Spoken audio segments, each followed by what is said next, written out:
Bismillahirrahmanirrahim. Assalamu alaikum students.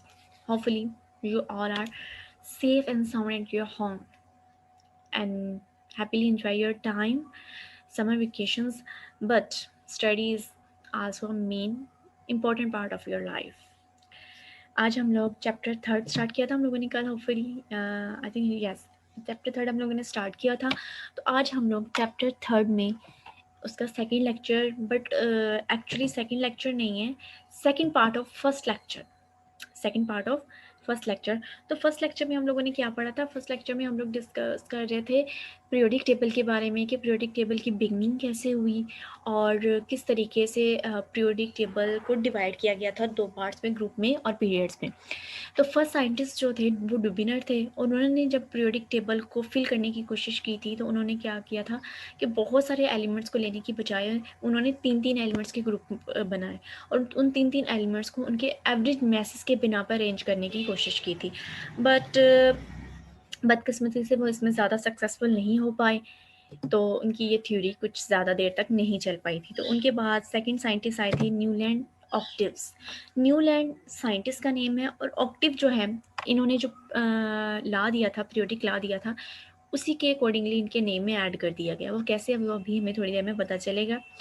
तो इन्होंने क्या किया था? फर्स्ट ऑफ ऑल इन्होंने अपना काम स्टार्ट कैसे किया था? After the successful determination of correct atomic masses, कि किसी भी एलिमेंट के करेक्ट एटॉमिक मास डिटरमाइन करने का हमें जब आइडिया हो गया था बाय द कैनिस रो इन 1816 के 1816 में साइंटिस्ट थे, उन्होंने आइडेंटिफाई कर दिया how to recognize the element atomic mass के किसी भी एलिमेंट के एटॉमिक मास को हम कैसे रिकॉग्नाइज कर सकते हैं। रिमेंबर दैट एटॉमिक मास पहले डिस्कवर हो चुका था कि हर एलिमेंट का एटॉमिक मास होता है, बट हर एलिमेंट का एटॉमिक मास कितना होता है ये डिस्कवर करने का मेथड अब जाके उन्हें पता चला था। जब न्यूलैंड को ये मेथड पता चला तो उसने क्या किया, उसने अपनी थ्योरीज को थोड़ा, अपनी ऑब्जर्वेशन को एक लॉ में कन्वर्ट कर दिया, that is called the law of octaves. Newland ने ये सारा वर्क कब किया था? न्यूलैंड ने 1864 में अपने वर्क को स्टार्ट किया था and he is a British chemist, या यू कह सकते हैं he is a British English chemist, okay. And he put his observation in form of law. उसने जितनी भी ऑब्जर्वेशंस की थी प्रीवियस साइंटिस्ट के बारे में या उनकी थ्योरीज के बारे में, तो उसके अकॉर्डिंगली उसने जो भी वहाँ पे लॉ बनाया है, उसने अपने लॉ को लॉ ऑफ ऑक्टिव्स का नाम दिया। अब ऑक्टिव का वर्ड वहाँ पे क्यों यूज़ किया गया ये जानने वाली बात है। इसमें हम क्या कर सकते हैं, यहाँ पर हम स्टडी करते हैं थोड़ा सा न्यूलैंड के बारे में कि उसने ऑक्टिव का वर्ड क्यों यूज़ किया था। In 1864 John Newland an English chemist proposed a organized scheme for the element. He propose a organizing scheme, मतलब उसने एक ऐसी स्कीम बनाई एलिमेंट्स को कि उनको किस तरीके से हम पीरियोडिक टेबल में बेसिकली हमें अरेंज करना चाहिए, ठीक है। और इसकी ऑब्जर्वेशन क्या थी? He observe a pattern that was periodic table. इसने जो इसने ऑब्जर्वेशंस की थी उनको उसने एक पीरियोडिक टेबल का शक्ल दे दी, ठीक है। And called the law of octave because, अब ऑक्टिव क्यों कहा गया था ये भी सुन ले, ऑक्टिव क्यों कहा गया था? Because the pattern repeated every eighth element, कि जिस पैटर्न से वो उनको अरेंज कर रहा था, तो एवरी एट्थ एलिमेंट के बाद एलिमेंट्स, जितने भी एलिमेंट्स थे, वो अपनी केमिकल प्रॉपर्टीज़ को दोबारा से रिपीट कर रहे थे। तो इसका क्या मतलब है, वो दोबारा से कैसे रिपीट कर रहे थे? ये है आपके स्क्रीन के पे जो न्यूलैंड का पीरियोडिक टेबल है वो आपको दिखाई दे रहा है कि न्यूलैंड ने किस तरीके से एलिमेंट्स को अरेंज किया था। इसने कहा क्यों एवरेज मैथ्स के झंझट में पढ़ना, जब मुझे उनका एटॉमिक मास पता है भाई, तो मैं उसके एटॉमिक मास के बिना पे उसको अरेंज करता हूँ। सो फर्स्ट ऑफ ऑल उसने क्या किया कि जो जो एलिमेंट्स उस टाइम डिस्कवर थे, ठीक है, उनको एटॉमिक मास की बिना पे उसने अरेंज करना स्टार्ट किया। फर्स्ट उसको हाइड्रोजन के बारे में पता चला, उसका एटॉमिक मास 1 था, उसने उसको फर्स्ट प्लेस कर दिया। देन उसे लिथियम के बारे में पता चला, उसका एटॉमिक मास 7 था, उसने सेकंड पे उसको प्लेस कर दिया। बट इससे मिस्टेक यहाँ पर हुई थोड़ी सी कि उसने ये नहीं सोचा कि भाई यहाँ पे कुछ मिसिंग है, तो उसने सोचा भाई मिसिंग है तो मे बी वो नेचुरली अकरिंग नहीं होंगे, या फिर हो सकता है कि वो उनका वजूद ही ना हो, उनकी अकरेंस ही ना हो कहीं पर, तो भी जो है मैं उनको अरेंज कर देता हूँ, जो चीज़ नहीं है मैं उसके वेट में क्यों बैठूँ।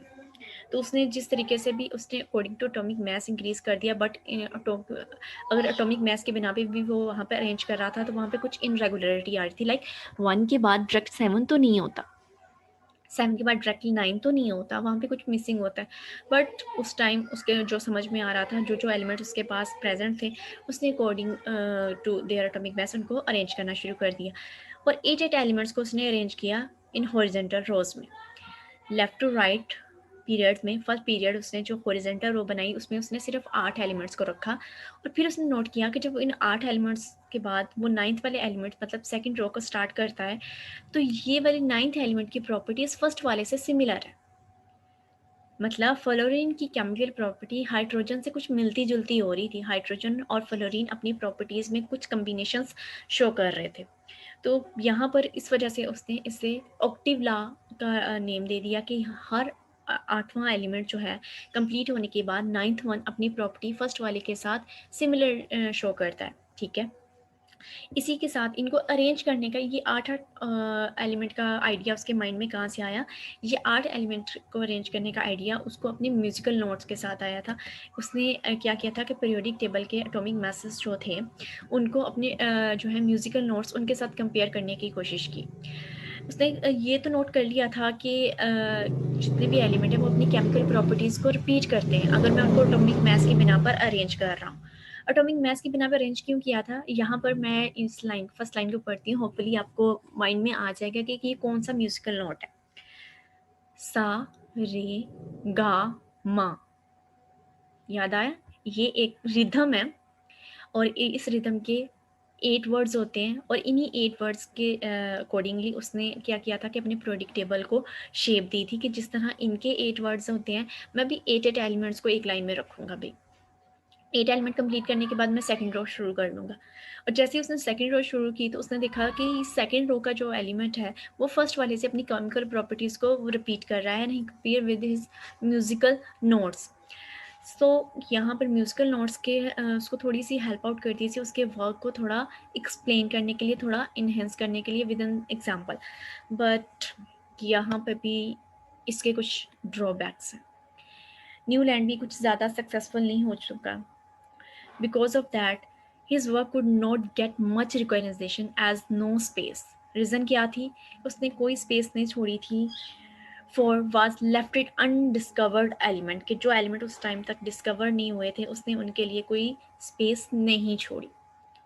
आपको मैं याद होगा मैं अभी बता रही थी कि उसने डायरेक्ट 1 के बाद 7 और 7 के बाद 9 एलिमेंट्स को प्लेस कर दिया।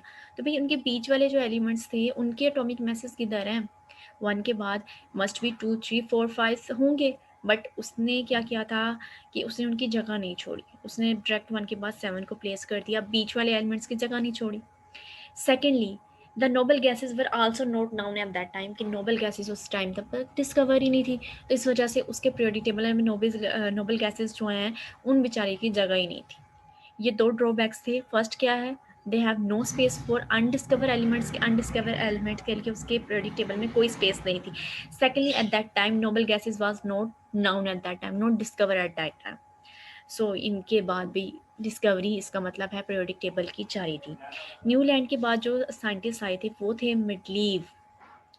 न्यूलैंड के बाद जो साइंटिस्ट आए थे देयर नेम इज मिडलीव। तो उसके टेबल को क्या नाम दिया गया? मिडलीव पीरियोडिक टेबल। मिडलीव पे कौन थे? इनकी डेट ऑफ बर्थ 1834 से डेथ तक है 1907 तक, and he was a Russian chemist and innovators. Okay, he was create for first vision of periodic table of elements, basic vision. अब तक सब क्या कर रहे थे कि बस उनको लाइंस में हॉरिजॉन्टल और वर्टिकल लाइंस में अरेंज करने की कोशिश कर रहे थे, बट मेडलीव को यहाँ पे थोड़ी सी ज़्यादा सक्सेस मिल गई अकॉर्डिंग टू न्यूलैंड और डुबिनर, कि इसने एक basic first vision of periodic table for elements वहाँ पे अरेंज करने में ये कामयाब हो चुका था। And with in the help of table he predicate the property of elements, कि जिस तरीके से उसने एलिमेंट को अरेंज किया पीरियोडिक टेबल में, पीरियोडिक टेबल की शेप ने उसको हेल्प आउट कर दिया कि वो वहाँ पे एलिमेंट की प्रॉपर्टीज़ को भी डिस्कवर कर सकता है, उनको भी कुछ थोड़ा बहुत अंदाज़ा लगा सकता है कि किस एलिमेंट की प्रॉपर्टी कौन सी होगी। तो मेडलीव का पीरियोडिक टेबल कुछ इस तरीके से था। होपफुली आप देख लें, ये था मेडलीव का पीरियोडिक टेबल। ठीक है। मेडलीव ने कहा था पीरियोडिक टेबल कुछ इस तरीके से हो सकता है, लाइक लेफ्ट यहाँ पे लेफ्ट टू राइट ये पीरियड्स हैं, ठीक है, टॉप टू बॉटम ये ग्रुप्स हैं। कितने ग्रुप्स यहाँ पे हैं, जितने भी उसको एट अ टाइम उस टाइम मिल रहे थे, लाइक उसको फर्स्ट मिला हाइड्रोजन जिसका एटॉमिक नंबर 1 था, उसने हाइड्रोजन को वहाँ पर प्लेस कर दिया। उसके बाद उसने कहा भी हाइड्रोजन का एटॉमिक मास 1 है, तो इसका मतलब है यहाँ पे 2 3 4 5 समथिंग होंगे, तो मैं क्यों ना उनकी जगह छोड़ दूँ, क्योंकि उस टाइम तक जो है only 63 element was discovered and मेडलीव periodic table successful, you कह सकते हैं कि successful arrange only 63 elements in their periodic tables. वो सिर्फ 63 एलिमेंट्स को ही अपने एटॉमिक टेबल में अरेंज करने में कामयाब हो चुका था, लेकिन इसका काम बाकियों की निस्बत बेहतर था। इसने एटॉमिक मास को ही यूज़ किया था। Mendeleev arrange the elements according to their increasing atomic mass in horizontal rows that is called period. Horizontal rows that is called periods, कि उसने हॉरिजॉन्टल रोज में ही एलिमेंट्स को अरेंज किया था according to their atomic mass. But इसने यहाँ पर क्या किया, जो ड्रॉबैक था न्यूलैंड का, कि उसने स्पेस नहीं छोड़ी थी। फर्स्ट ड्रॉबैक क्या था न्यूलैंड का, कि उसने वहाँ पर स्पेस नहीं छोड़ी थी, तो इसने यहाँ पर स्पेस का जो है ना प्रॉब्लम वो सॉल्व कर दिया। उसने कहा कि जो भी अनडिस्कवर है तो मैं उनके लिए स्पेस छोड़ देता हूँ भाई, इसमें कौन सी बड़ी बात है। Secondly, element with a similar properties also भी arrange in a vertical columns with one and each other, कि वो एक दूसरे के साथ वर्टिकल कॉलम्स में अरेंज हो गए थे। हाइड्रोजन और लिथियम की प्रॉपर्टीज भी कुछ सिमिलर थी भाई, तो वो ऑटोमेटिकली जो है एक ही रो में आ गए थे। ये भी उसकी थोड़ा सा कह सकते हैं कि एक बेनिफिट था मेडलीव पीरियोडिक टेबल का।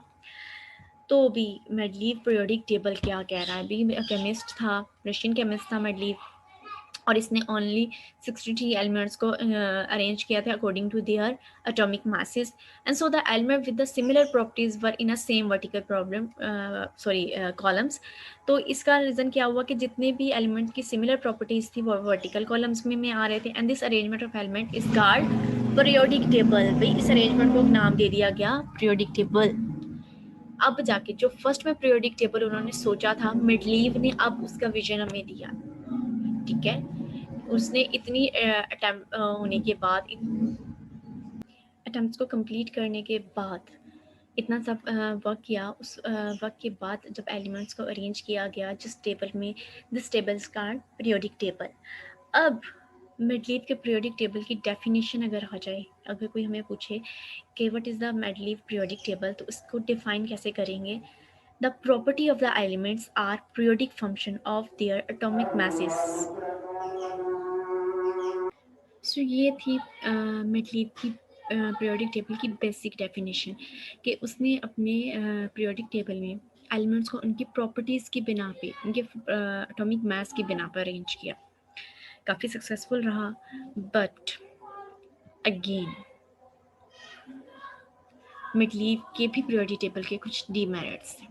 इतनी मेहनत के बावजूद भी वो ज़्यादा सक्सेसफुल ना हो सका, लेकिन जितना उसने किया वो सब कुछ काफ़ी बेटर था, और उसने भी हमें काफ़ी इन्फॉर्मेशन दी और बहुत हद तक हमें कुछ न्यू आइडियाज़ भी दिए। So Mendeleev periodic table was the first ever attempt to arrange the element. ये भी इसका एक फ़ायदा है कि ये पहली बार ऐसा हुआ था कि एलिमेंट्स को उनके किसी प्रॉपर वे में, किसी एक बेहतरीन तरीके से एलिमेंट को पीरियोडिक टेबल में अरेंज करने का मेथड हमें जो है मेडलीव ने दिया था। बट कुछ डीमेरिट्स पे थे। वो डीमेरिट्स क्या थे, कि failure to explain the position of isotopes. याद है आपको, सेकंड चैप्टर में हमने एटम, एलिमेंट्स और उनके साथ साथ कुछ न्यू फीचर्स के बारे में भी पढ़ा था, वो थे आइसोटोप्स। सो इसने बाकी सब कुछ तो देख लिया कि जो अनडिस्कवर्ड एलिमेंट्स थे उनके लिए स्पेस छोड़ दी, बट होपफुली ये उस टाइम तक इस चीज़ को शायद रिकोगनाइज नहीं कर पाया था कि वहाँ पर हर एलिमेंट के आइसोटोप्स भी होते हैं, and he fail to explain the position of isotope in periodic table, के पीरियोडिक टेबल में आइसोटोप्स कहाँ पर आएंगे, ये उस बताने में थोड़ा अनसक्सेसफुल रहा था। And also wrong order of atomic masses of some elements, के कुछ एलिमेंट्स के एटॉमिक मास उसने गलत जगह प्लेस कर दिए थे, उनको प्रॉपरली प्लेस नहीं कर पाया था। यहाँ पे एक छोटी सी एग्जांपल ये भी देख सकती हूँ कि atomic masses like 9th class के स्टूडेंट्स हैं, उनको मैं उनके मैथ्स की बिना पर चेयर्स पे अरेंज करूँगी, उनकी सीट्स पे अरेंज करना चाहती हूँ, तो कुछ स्टूडेंट्स ऐसे भी हो सकते हैं दिन दिन में दोनों का मैथ्स जो है वो सेम आ जाए, तो वहाँ पर उनकी अरेंजमेंट में थोड़ी सी गड़बड़ हो जाती है, और यही गड़बड़ मिड लीफ से भी हो गई थी। And also he could not explain further the solution of these problems, but someone suggests that atomic mass of element could not survive as the base of arrangement। यहाँ पर किसी की सजेशन थी कि एटॉमिक मास को इस वजह से हम लोग पीरियोडिक टेबल की बेस नहीं बना सकते कि पीरियोडिक टेबल में एटॉमिक मास की बिना पर हम लोग एलिमेंट्स को अरेंज करते जाएं, ये उसकी बेसिक यूनिट नहीं हो सकता। उसकी रीज़न मैं अभी बता चुकी हूँ कि जब हम स्टूडेंट्स को फॉर एग्जांपल दिया है कि अगर एलिमेंट्स को हम लोग स्टूडेंट में कन्वर्ट करते हो, स्टूडेंट्स को मैं जब क्लास में अरेंज करना चाह रही हूँ तो मैं जैसे जैसे मैथ्स है उनका मैथ्स मैयर कर रही हूँ और उसके अकॉर्डिंगली उनको अरेंज कर रही हूँ। बट जहाँ पे दो स्टूडेंट्स का मैथ्स सेम आ गया, चेयर तो एक है उनके बैठने के लिए, तो वहाँ पर वो उनकी जो प्रॉब्लम है उसको एक्सप्लेन करने में, उसका सोल्यूशन ढूंढने में थोड़ा सा नाकाम हो गया था। बट फिर भी इसने जितनी एफर्ट्स की थी वो काफ़ी अच्छी थी। इसने एटॉमिक मास की बिना पर अरेंज किया था, और जो स्पेस का प्रॉब्लम था वो मेडलीप ने हल कर दिया था। आज का लेक्चर इतना ही था, होपफुली आपको अच्छे से समझ आ गया होगा। अल्लाह हाफिज़।